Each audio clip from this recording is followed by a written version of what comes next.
nous allons aborder un sujet qui nous intéresse vraiment chez Actis Africa, c'est le management de transition comme un mode de gestion. Qu'est-ce qu'on veut dire par là? On considère souvent le management de transition comme une solution d'urgence, et c'en est une, en effet. Quelqu'un qui part de façon inopinée et qui doit être remplacé, un événement extérieur, que ce soit une directive, que ce soit, un client qui prend une décision et cetera, qui fait que, soudain, on se retrouve dans une désorganisation ou un déséquilibre de notre structure, ou parfois, au contraire, un nouveau client qui arrive, ou un projet, qui d'un seul coup, accélère son retard, ou ce genre de situation fait que le management de transition, effectivement, est vu un peu comme un mode pompier. Et donc, on nous appelle un peu sur le mode au secours. Il faudrait qu'on ait, quelqu'un qui vienne tout de suite pour prendre en charge cette situation urgente. Et il est vrai que le management de transition répond tout à fait à, cette préoccupation. Mais, nous avons expérimenté, d'autres, situations. Je vous donne un exemple. Un de nos clients,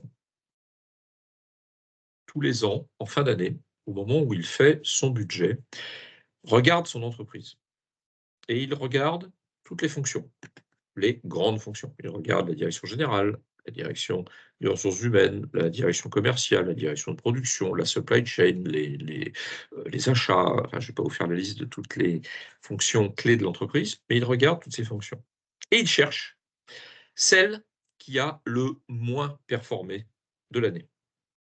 Est-ce que c'est la fonction commerciale qui n'a pas réussi à atteindre les objectifs de vente ou de marge? Est-ce que c'est la direction financière qui n'a pas réussi à produire en temps et en heure les indicateurs de pilotage de l'entreprise? Ou est-ce qu'on a des problèmes de trésorerie? Est-ce que c'est la fonction production qui n'a pas, peut-être réussi à produire en temps et en heure tous les produits dont on avait besoin? Ou qui a réussi à faire ça, mais comme on a racheté une société, s'est retrouvé soudain avec un deuxième centre de production et a eu franchement du mal, et c'est la faute de personne, à fusionner les 2 entités. Est-ce que c'est, le service des ressources humaines qui a bien marché? Enfin, personne n'est en cause, mais on se rend compte qu'on a beaucoup grandi et que peut-être, on n'a plus, la structure qu'il nous faudrait, et donc à l'arrivée, il nous manque des choses. La fonction n'est pas au rendez-vous. Si je prends les RH, par exemple, on n'a peut-être pas réussi à recruter, tous les gens qu'on voulait, ou on n'a pas réussi à mettre en place, un alignement des personnels, avec la stratégie.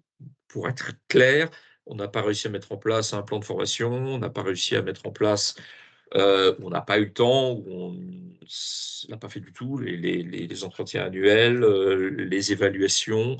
On n'a pas réussi à voir dans le temps l'évolution de la masse salariale. Enfin voilà, on cherche la fonction qui tourne moins bien, et quand je dis tourne, c'est presque comme un rouage dans un moteur, dans une boîte de vitesse, il y a un rouage qui tourne moins bien.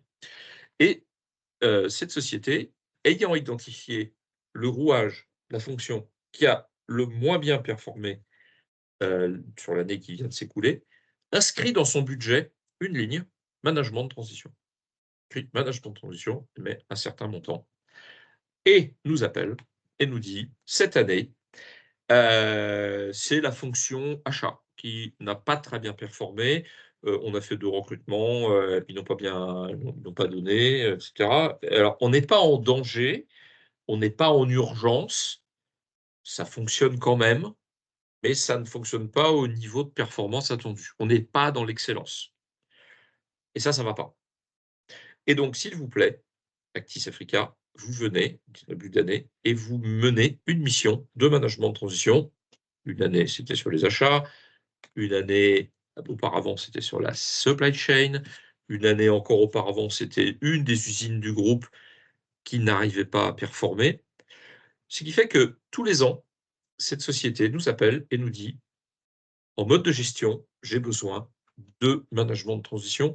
Encore une fois, pas dans l'urgence, mais pour que toutes mes fonctions soient au meilleur niveau et est un niveau d'excellence. Cette société est détenue par un LBO, donc en private equity, en fonds d'investissement, donc des investisseurs qui sont très exigeants et en termes de reporting et surtout en termes de performance. Et cette société est au rendez-vous de tous ses covenants, elle est au rendez-vous de toutes ses performances, elle surperforme, elle est toujours au meilleur niveau.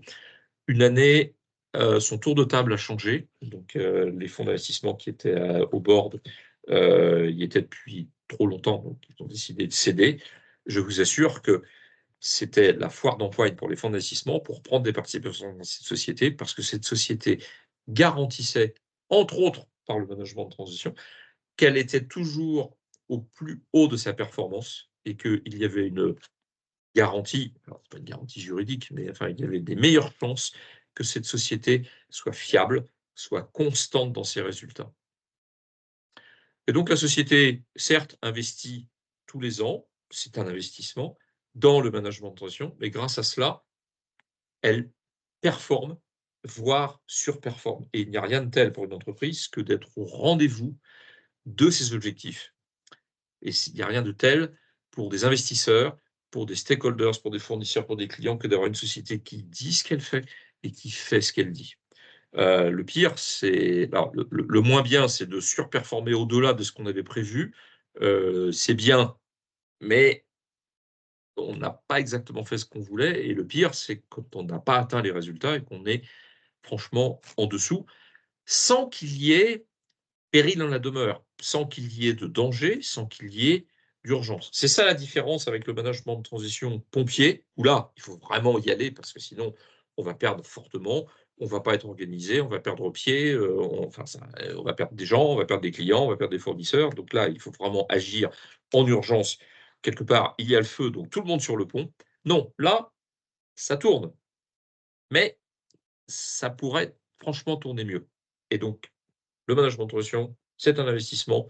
On prend notre temps, on trouve la bonne formule, on mène une mission de management de transition et on revient à un niveau d'excellence.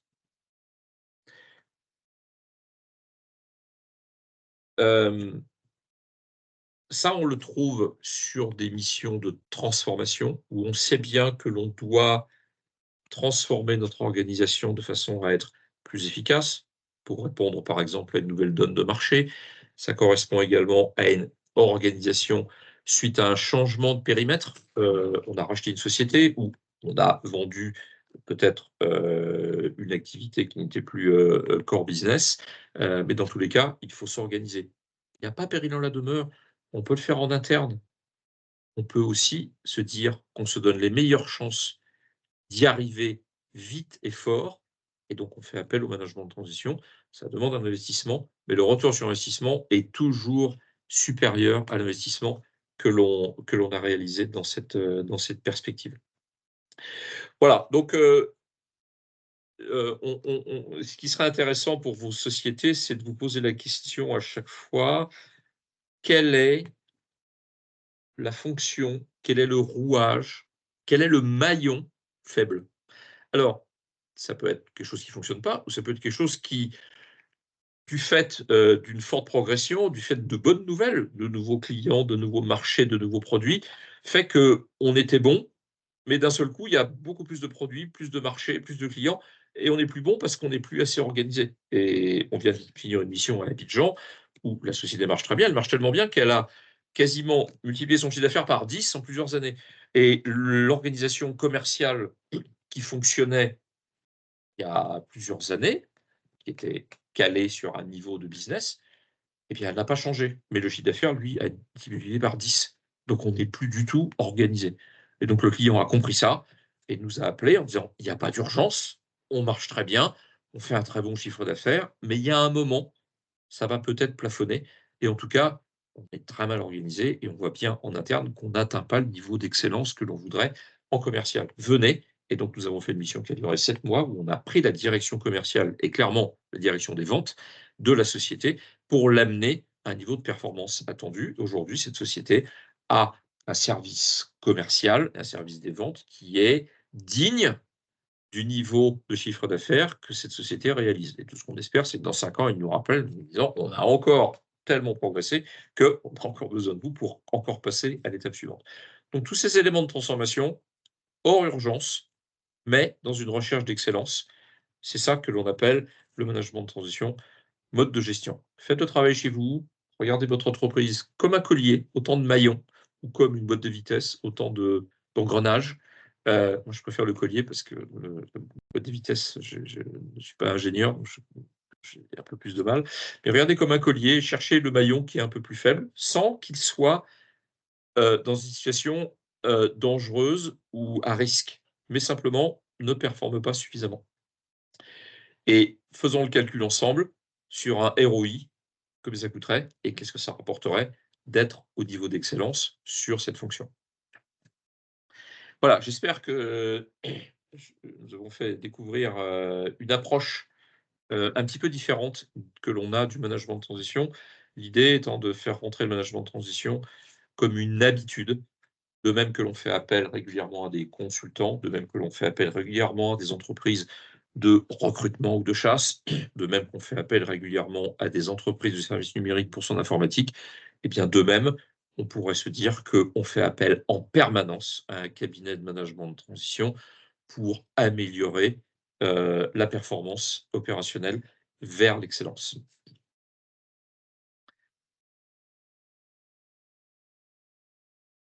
Je ne sais pas si on a des questions par rapport à